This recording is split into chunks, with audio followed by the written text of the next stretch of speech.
എൻ്റെ പേര് അഖിൽ, ഇതെൻ്റെ വൈഫ് ദിനി, ഇത് ഞങ്ങളുടെ കൊച്ചുങ്ങൾ, മൂത്ത മകൻ, രണ്ടാമത്തെ കുട്ടി. അപ്പോൾ ഞങ്ങളിവിടെ വന്നത് രണ്ടാമത്തെ കുട്ടിയുടെ സർജറിക്ക് വേണ്ടി ട്രീറ്റ്മെൻറ്റ് ഞങ്ങളിവിടെ സെലക്ട് ചെയ്തത്. ഈ മാസം 3-ാം തീയതി ആയിരുന്നു കൊച്ചു ജനിച്ചത്. 6-ാം തീയതിയൊക്കെ ആയിട്ട് ഞങ്ങൾ അപ്പോളോ ഹോസ്പിറ്റലിലേക്ക് ഷിഫ്റ്റ് ചെയ്തത്. അത് എന്താ വെച്ചാൽ ഞങ്ങളുടെ ഒരു കസിൻ പറഞ്ഞിട്ടാണ്, ആളുടെ മുൻപത്തെ അനുഭവം ഞങ്ങളുടെ അടുത്ത് പറഞ്ഞതുകൊണ്ടാണ് ഞങ്ങൾ അപ്പോളോ ഹോസ്പിറ്റൽ തിരഞ്ഞെടുക്കാനായിട്ട് കാരണം ഉണ്ടായത്.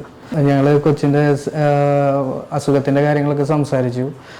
അപ്പോൾ സർജൻ ജൂഡ് സാറ് അതിൻ്റെ കൃത്യമായിട്ടുള്ള കാര്യങ്ങൾ ഞങ്ങളുടെ അടുത്ത് പറഞ്ഞായിരുന്നു. കുട്ടിക്ക് കുടലിലൊരു ഇൻഫെക്ഷൻ ആയിരുന്നു. അപ്പോൾ അത് നല്ല രീതിയിൽ തന്നെ കൊച്ചിൻ്റെ ഇപ്പോൾ ജനിച്ചിട്ട് 6-ാം തീയതിയാണ് ഞങ്ങൾ ഇവിടെ വന്നത്. അതിനുശേഷം 2 ദിവസം കഴിഞ്ഞിട്ട് സർജറി വേണമായിരുന്നു. അത് വളരെ സൂക്ഷ്മതയോടു കൂടിയും കൃത്യതയോട് കൂടിയിട്ട് ജൂഡ് സാറ് ഞങ്ങൾക്ക് ചെയ്തു തന്നു. കുട്ടി ഇപ്പോൾ 100% ഹെൽത്തിയിലാണ്.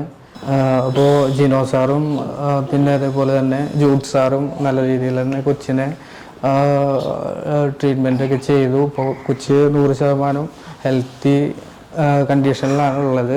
ഇപ്പോൾ നമ്മൾ വന്ന സിറ്റുവേഷനേക്കാളും ഹെൽത്തി ആയിട്ട് കൊച്ചിനെ ഞങ്ങൾക്ക് തിരിച്ചു തന്ന ഡോക്ടേഴ്സിനും നഴ്സുമാർക്കും ഈ ഒരു സമയത്ത് ഞങ്ങൾ വളരെയധികം നന്ദി പറയുന്നു.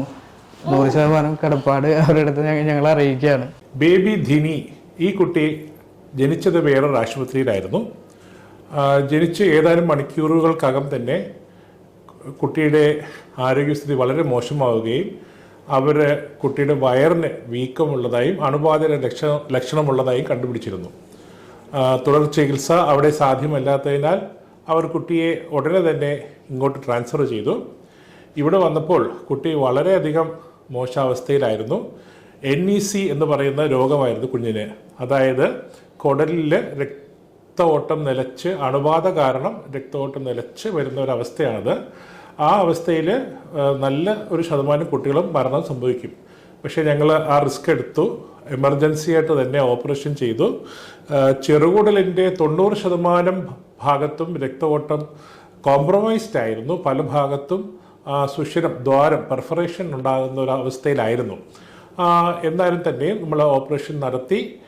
അത് കഴിഞ്ഞ് കുഞ്ഞ് കുറച്ച് ദിവസം വെന്റിലേറ്ററിലായിരുന്നുവെങ്കിലും പതുക്കെ രോഗ അവസ്ഥയിൽ നിന്ന് മോചിതനാവുകയും ആരോഗ്യസ്ഥിതി പ്രാപിച്ച് ഫീഡിംഗ് ഒക്കെ സ്റ്റാർട്ട് ചെയ്ത് വീട്ടിലേക്ക് ഞങ്ങൾക്ക് പറഞ്ഞു വിടുവാനും സാധിച്ചു.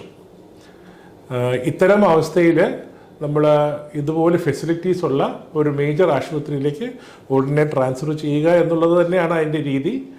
അത് വളരെ കറക്റ്റായിട്ട് ഇങ്ങോട്ട് റെഫർ ചെയ്ത ആശുപത്രിക്കാർ ചെയ്തു. കുഞ്ഞ് എന്തായാലും രക്ഷപ്പെട്ടിരിക്കുന്നു. അതിൽ ഞങ്ങൾക്ക് സന്തോഷം. കുഞ്ഞിൻ്റെ മാതാപിതാക്കളോടൊപ്പം ഞങ്ങൾ ഈ സന്തോഷം പങ്കുവയ്ക്കുന്നു.